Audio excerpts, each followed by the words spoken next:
First off, it's my birthday. And today, I guess I'm officially a senior citizen. I turned 65 and I can have Medicare. So, happy birthday to me. So today we're experiencing a beautiful, beautiful fall day. The problem is, it's the middle of June.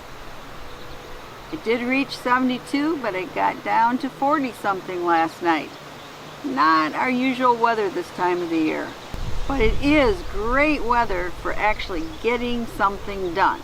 So, I'm getting a lot done this weekend and I'm very happy.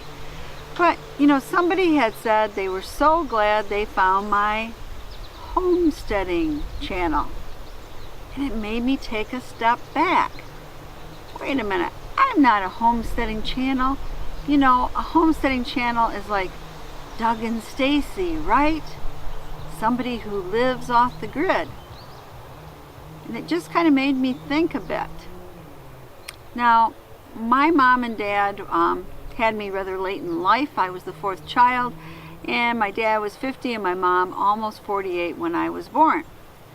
And my mom was actually born in North Dakota in 1907, in what they called the homestead. I believe that was too late for the Homestead Act, but I also don't think my grandpa paid for the land, so I'm not quite sure how that happened. But my mom was raised there along with her 7 other siblings. It might have been only 6 because my Aunt Edith might not have been born until they came back to Michigan.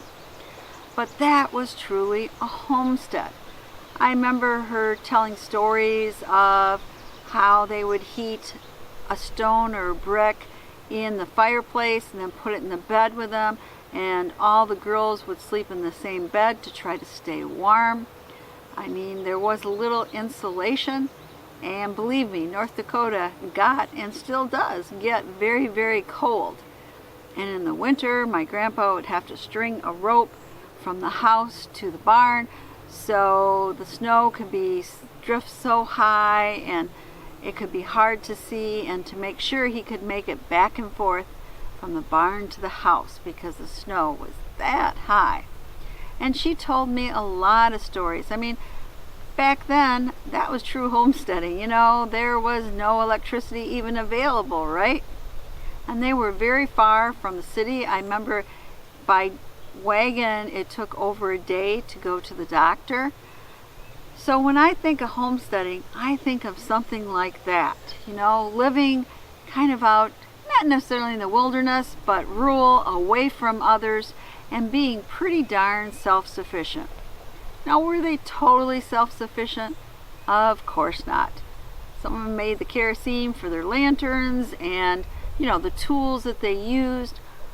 But it was basically they got by what they grew, or what they harvested, or what they traded for somebody else. And that is how they fed their family. So they were true homesteaders back then. Now, my father, who was born in 1905, was born in a little Irish town, Irish-American town, and we always called it the dirt farm. His father died when he was only 7 and left his mom with 7 little children to raise, and they really, really had little money, and if it wasn't for the kindness of neighbors and others, they may have starved to death. So again, were they homesteading? Yes, just not very successful at it. So that's what I think of when I think of homesteading. But it made me think a bit.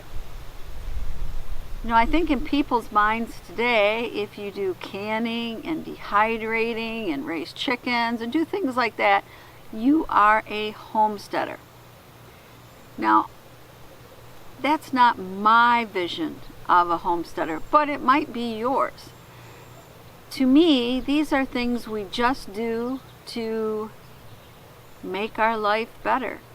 I know exactly what's going into my can of food, right? For my chickens, again, I know what they're eating, so I know what's in those eggs. And of course I do a big garden. Again, grow my own vegetables. I know that there are no pesticides on them, and I can be happy serving them to my family. But did I do these type of things because I was a homesteader per se? No, I really didn't.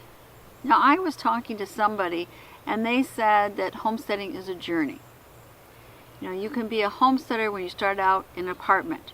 You do what you can to be as self-reliant as you can. And if you're lucky enough to get land outside the city, you might be able to do more. So being a homesteader is a very vague term. So I guess to the person that calls this a homesteading channel, maybe I am. I've always thought of myself as a prepping channel and more of a,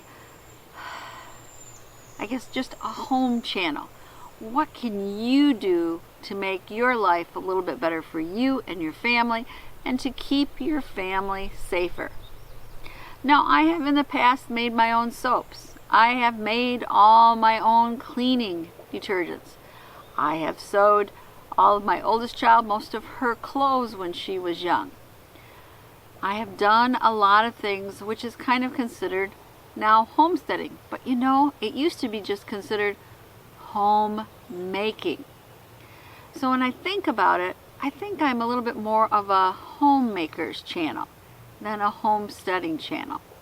I mean, in honesty, I have a 4,000 square foot home on a beautiful 5-acre plot right on a stream that runs through it, and I use utilities. I use my gas furnace, and we have our outbuilding which is heated, and of course I use electricity.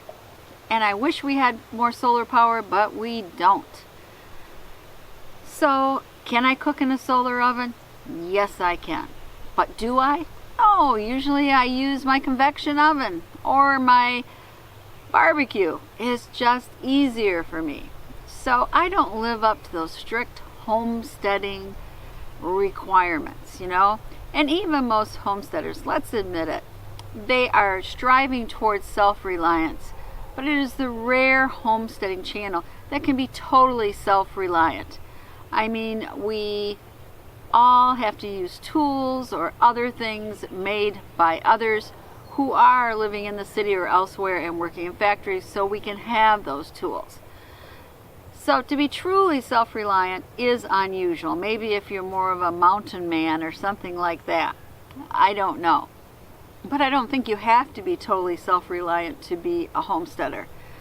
To me, a homesteader could use modern things like the internet or a video camera, right? That doesn't mean you aren't a homesteader. Part of it is just how much you try to save the resources and use them wisely around you, and try to be as self-sufficient as you can. So anyway, back to the main thing. Do I consider myself a homesteader? I do not. I do consider myself, though, a homemaker, which is a pretty old-fashioned term and now has a lot of baggage on it, you know, because it makes me sound like, you know, my place belongs in the kitchen, right? Barefoot and having children. And I'm kind of just the opposite. In fact, I've been married over 40 years and I kept my maiden name. So I'm a kind of a modern woman, right? I have worked full-time. I own my own business. But still, I believe in homemaking skills. And in this case, I try to highlight some of those on this channel. And that might be how to clean your oven. Pretty successful video. How to make microwave popcorn. Yep, without using the bag that you purchase and has all those chemicals in it. Definitely not what you think of generally for homesteading, but could be what you think of for homemaking.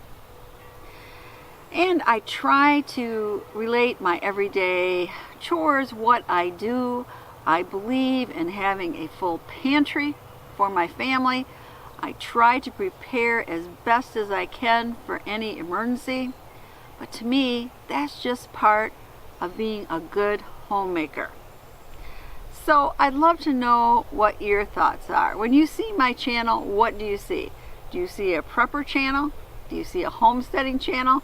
Do you see a mishmash and you don't know what I am? Which might be true, which is why it's called Prepper Potpourri. Anyway, I'd love to hear your thoughts on this, and I hope you are enjoying this wonderful weekend. Bye.